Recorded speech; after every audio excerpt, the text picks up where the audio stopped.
Okay, so may adlaw sa tanan diha sa Pilipinas, no? Labi na sa mga Bisaya nga sama kanako. So may buntag o may adlaw sa tanan, no? Glory to God. So karon na ta sa Deuteronomy chapter 9. Okay, so atong sugdan igsuon, no? But before na magampo sa ta. Ginoong Dios nga labing gamhanan sa tanan, Lord, nagaduol kami kanimo o ganong nagpaubos kami sa among kaugalingon, Lord, diha kanimo. Lord, pasayloa kami sa mga kalapasan nga nahimo batok kanimo, Ginoo. Hinlo ang among kasing-kasing ug gunahuna. Lord, samtang kami magabasa sa imong pulong, I pray nga ang imong balang espiritu, o Dios, may magagiya kanamo. Tudloi kami, Ginoo. Lamdagi ang among hunahuna, Lord, and I pray nga ang imong pulong mahimong buhi, Lord, sa among kinabuhi. So we welcome you, Lord God. We welcome you, Holy Spirit. In Jesus' name I pray. Amen and amen.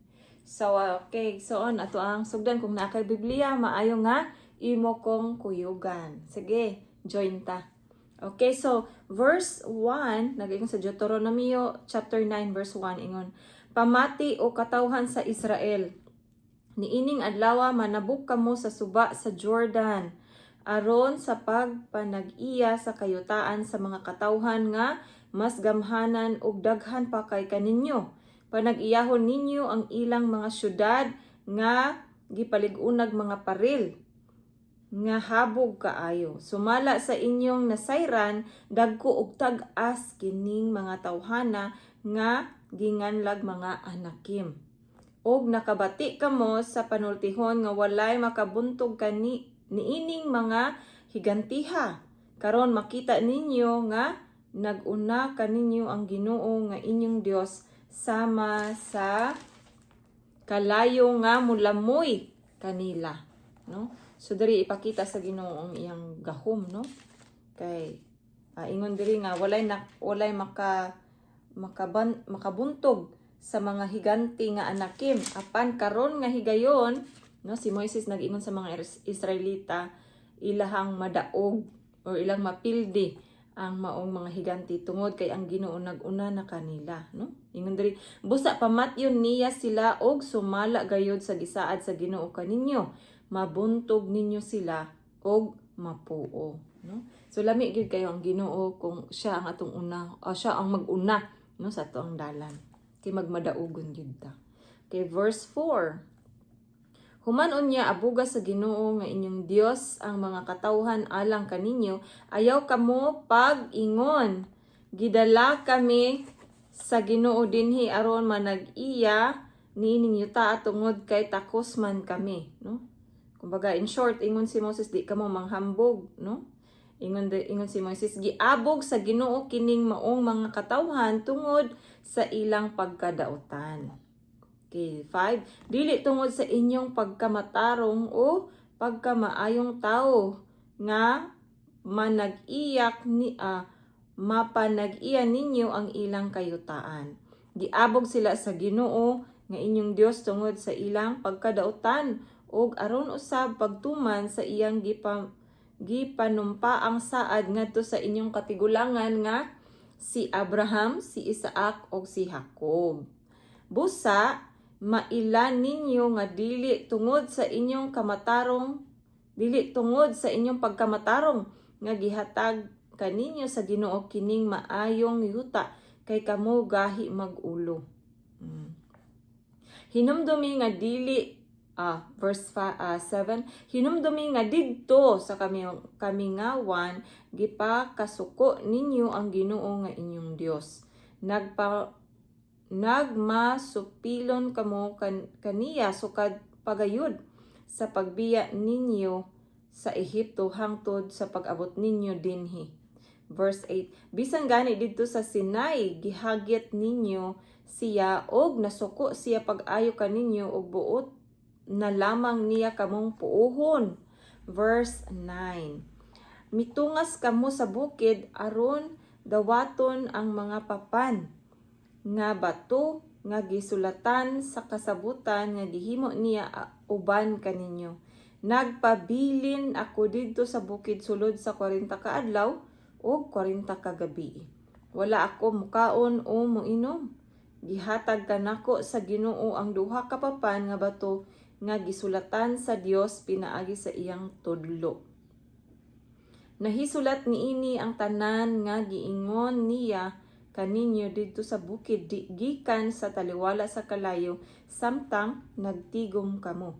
Verse 11, pagkatapos sa 40 ka adlaw o 40 ka gabii, gihatag kanako sa Ginoo ang duha ka papan nga bato nga gisulatan sa kasabutan. Verse 12, og miingon ang Ginoo kanako, lakaw, pagdali kay ang imong katawhan nga gidala mo gikan sa Ehipto wala motuman sa gisugo ko kanila. Dali ra silang misimang sa dalan nga gipasubay ko kanila og naghimo sila Dios nga tinunaw. No? Okay, verse 13. Unya miingon pagayod ang Ginoo kanako, nakita ko kun unsa kagahig ulo kining maong katawhan. Ayaw ako pugni kay puuhon ko sila aron nga wala nagayoy mahinumdum kanila og himuon ko gikan kanimo ang katawhan nga mas gamhanan ug daghan pa kay kanila. Verse 15. Unya milugsong ako gikan sa bukid dala ang duha ka papan nga bato ug ang bukid nagdilaab sa kalayo. Verse 16. Ug nakita ko nga nagpakasala kamo sa Ginoo nga inyong Dios kay nagbuhat man kamo Dios nga nating baka nga tinunaw. Dali ra kamo misimang sa dalan nga gipasubay kaninyo sa Ginoo. O gibundak ko ang duha ka papan nga bato og napusgay kini diha sa inyong atubangan. Verse 18. Unya mihapa na usab ako atubangan sa Ginoo sulod sa 40 ka adlaw og 40 ka gabii og nagpuasa tungod sa tanan ninyong sala kay gibuhat man ninyo ang wala kahimot-i sa Ginoo og nakapasuko kini kaniya. Verse 19, nabalaka ako nga tungod sa iyang kasuko kaninyo puuhon kamo niya. Apan namati gihapon kanako ang Ginoo ni adtong higayuna. Nasuko pag-ayo ang Ginoo kang Aaron og buot niyang patyon si Aaron. Apan nagampo usab ako alang kang Aaron. Og gikuha ko ang nakaangin kaninyo sa pagpakasala nga mao ang hinimo ninyong nating baka. Gidauban ko kini og gitipak-tipak unya gidugmok ko kini hangtod na agiw og gilabog ko ang abo niini didto sa sapa nga nagdagayday gikan sa bukid. Amen. Sa 22, og inyo pagayong gipalagot ang Ginoo didto sa Taber, sa Masa ug didto sa Kibrot Hataaba. 23, sa dihang gipagikan kamo sa Ginoo didto sa Kadesh Barnea o giingnan lakaw kamo o panag-iyaha ang yuta nga gihatag ko kaninyo, wala ninyo tumana ang sugo sa Ginoo nga inyong Dios ug wala kamo mosalig kaniya. 24, nagmasupilon kamo kanunay sa Ginoo sukad pagayod sa pagkaila ko kaninyo. Verse 25. Unya mihapa ako atubangan sa Ginoo sulod sa 40 ka adlaw ug 40 ka gabii kay miingon man ang Ginoo nga laglagon kamo niya. 26 nagampo ako sa Ginoo o Ginoong Dios ayaw intawon puuha ang imong katawhan kay ikaw ang tag-iya kanila. Giluwas mo sila pinaagi sa imong gahom o gikuha gikan sa Ehipto. Hinumdumi ang imong mga alagad nga si Abraham, si Isaac ug si Jacob. Ayaw intawon tagda ang kagahig ulo ug ang pagkadautan ug ang sala niining maong katawhan. 28 Kung laglagon mo sila, muingon unya ang mga tao didto sa Ehipto nga ang Ginoo wala makahimo pagdala kanila ngadto sa yuta nga gisaad niya kanila. Iya hinuon silang gidala ngadto sa kamingawan aron iyang pamatyon didto kay gikasilagan man niya sila. Okay, sila imong katawhan nga imong gikuha pinaagi sa imong dakong gahom. Amen. Okay, so mao kadto ang chapter 9 igsoon. So naa pa tay pipila ka mga minuto no nga to ang itong gamiton. Okay, padayon na nato ang chapter 10. Mao kini ang time nga si Moises gihatagan pag-usab sa napulo ka sugo. Okay, kung atong ma-remember, iyang gibusdak ang una nga papan, no? Or katong napulo ka sugo ang gibutang sa bato or katong papan nga iyang gibundak tungod siyang kasuko, no? Sa dihang nakita niya nga ang mga Israelita nagpakasala na usab batok sa Ginoo. So atong sugdan no, chapter 10 verse 1. Unya niingon ang Ginoo kanako, pagtabas og duha ka papan nga bato sama sa unang duha ka papan ug tungas ngari kanako sa bukid, paghimo usab og sudlanan nga kahoy. Verse 2, isulat ko sa duha ka papan ang mga pulong nga gisulat ko sa unang mga papan nga imong gidugmok. Unya, isulod sa sudlanan ang mga papan.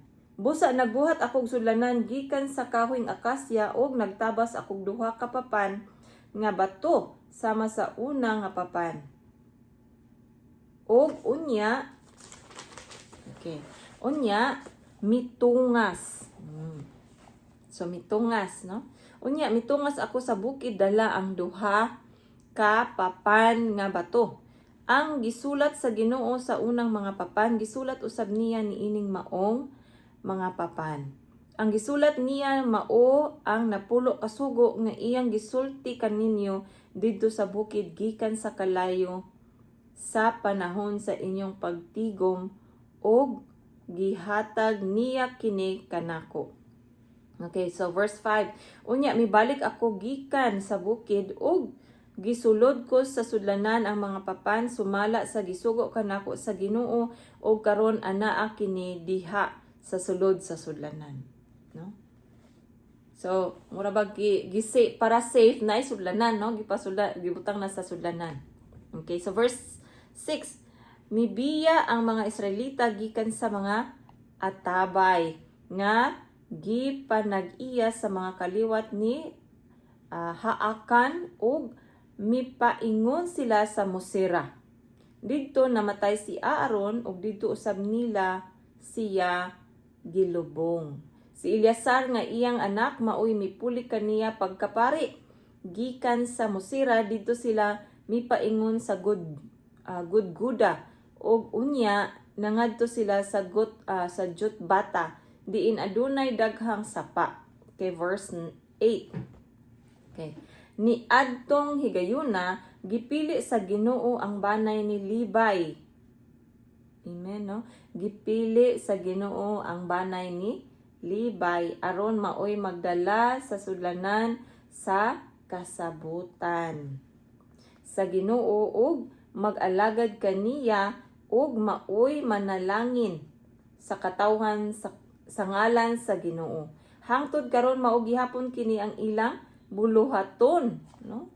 So ang mga Libay gihapon ang naghimo og mga kanang pag-ampo sa Israelita. Okay. So verse 9, tungod niini ang mga Levita walay bahin sa yuta nga madawat dili sama sa ubang mga banay kay ang Ginoo man mismo mao ang ilang bahin sumala sa gisaad sa Ginoo nga inyong Dios. Verse 10. Nagpabilin ako sa bukid sulod pa sa 40 ka adlaw o 40 ka gabi ingon sa akong gibuhat sa unang higayon. Gidungog usab sa Ginoo ang akong pag-ampo niining higayuna ug miuyon siya nga dili kamo laglagon niya. Miingon ang Ginoo kanako, panglakaw na usab kamo ug ikaw ang mag-una sa katawhan aron mapanag-iyan nila ang yuta nga gisaad ko sa ilang katigulangan nga ihatag ko kanila. Verse 12. Ug karon katawhan sa Israel, ang gipangayo lamang kaninyo sa Ginoo nga inyong Dios mao nga kahadlukan ninyo siya ug tumanon ninyo ang iyang kabubuton. Higugmaa og alagara siya sa tibuok ninyong kasing-kasing og kalag ug tumanan ninyo ang tanan niyang mga balaod nga gihatag ko karon kaninyo alang sa inyong kaayuhan. 14 Iya sa Ginoo ang inyong Dios ang tibuok langit ingon man ang yuta ug ang tanan nga anaa niini. Amen, no? Apan gipili og gihigugma sa Ginoo ang inyong katigulangan labaw sa tanan. Ug kay wala naman sila kamo na usay gimahal niya kay kamo kaliwat man nila. 16 Busa putlian ninyo ang inyong kasing-kasing ug ayaw na kamo pagpagahi sa inyong ulo kay ang Ginoo nga inyong Dios, Dios sa mga Dios o Ginoo sa mga Ginoo. Ang gamhanang Dios nga angay tahuron, dili siya magpabor-pabor sa iyang paghukom ug dili modawat og saborno. 18 Hatagan gayud niya hustisya ang mga ilo ug mga biyuda. Gihigugma niya ang mga langyaw ug iya silang hatagan og pagkaon ug biste. Busa angay usab ninyong higugmaon ang mga dumuduong nga nagpuyo tipon kaninyo kay kamo usab mga dumuduong man kaniadto didto sa Ehipto. Okay, verse 20. Kahadluki ang Ginoo nga inyong Dios ug siya lamang ang alagari. Ayaw kamo pagbulag kaniya ug himua ang inyong mga panumpa diha lamang sa iyang ngalan. 21 Daygan ninyo ang inyong Dios nga nagbuhat alang kaninyo niining katingalahan ug makalilisang nga mga buhat. Kamo mismo nakasaksi niini.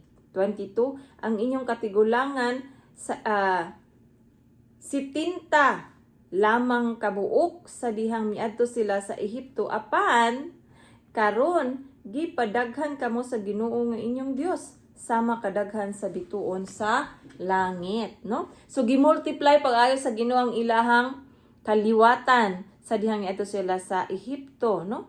Sa una before sila niadto sa Ehipto 70 ra sila kabuok, no? 70 ra sila kabuok nga niadto sa Ehipto. Apan didto na sila sa Ehipto, padaghan sila pag-ayo sa Ginoo. Nga ingon pa diriya, mura na sila kadaghan og bituon sa langit. So dili na sila maihap sa kadaghan, no? O mao kadto igsoon ang chapter 10. So sa Deuteronomy chapter 9 and 10 karon ato ang nahuman. So salamat kay igsoon nga naaghapon ka diha, no? Og magampo ta before mag-end, no? Gusto ko nga magampo para ang pulong sa Ginoo magpadayon sa atong kasing-kasing. Ginoong Dios, salamat Lord sa imong mga pulong, and I pray Ginoo nga katong nananaw naminaw sa imong pulong Ginoo karong taknaa mapanalanginan o Dios. And I pray nga ang imong pulong karon o God maamo gyung makuhaan o God o kanang lesson sa kinabuhi Lord. Tabangi kami nga sama sa pagpahimangno ni Moises sa mga Israelita Lord.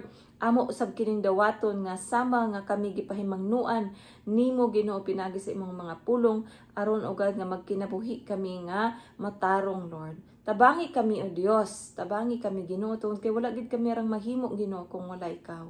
Lord, ikaw ang tuburan sa among kinabuhi ug ikaw Lord ang ngayang himayaon, ang ngayang daygon ug simbahon. So Lord, ninintak na ikaw ang pasalamatan ug pasidunggan pinagi sa ngalan ni Jesus. Panalangin ni Lord ang tanan nga namina ug nagtan-aw niini nga video uban lang tibok panimalay. Lord, I declare blessings upon blessings over them in Jesus name. Amen og amen. So salamat kay igsoon. Ikaw nakiguban ka nako hangtod karon. So kita na pud ta sa sunod higayon. Daghang salamat.